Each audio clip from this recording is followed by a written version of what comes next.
Hi folks, this is my daughter's BMW. It's a 2001 R1200C for custom.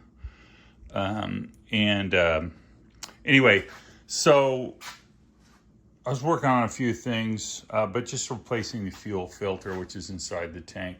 But I saw some videos online about getting rid of the charcoal canister. I guess in extreme cases, if you overfill the tank on a hot day, it gets hot, then there is fuel that could go back to the canister. The idea is that the canister would absorb it and then dispense it in a line that goes back into the fuel body here that goes and get burned in the cylinder.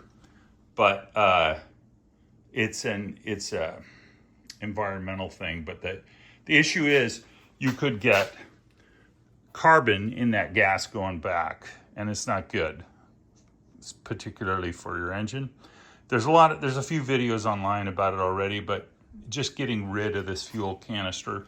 So I've isolated it. I've taken all the hoses off of it. There's an electrical connection that I disconnected and just wire tied up here. They went to like a solenoid or such that was attached here. So I took everything off this going forward. There is a line, that line that goes back up to the fuel body on this model is right here. It goes into this box and then somehow goes into the intake.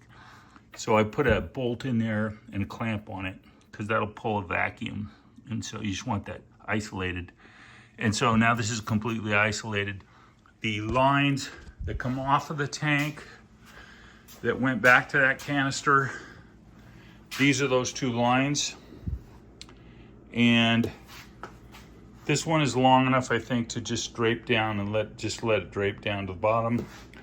I'll have to hook, I've got some extra hose left over and I'll hook it to this. I'll put a connector so that goes just down and vents to the atmosphere as well. So it's just to avoid any problems of sending charcoal back into the cylinder if you overfill it. But in general, don't overfill your tank. Don't get it up right to the top, especially on a hot day where, you know, gas expands quite a bit and then it would come back and vent out. But anyway, isolated that. And this is for this model. This is a 2001 R1200C for custom. So there you go.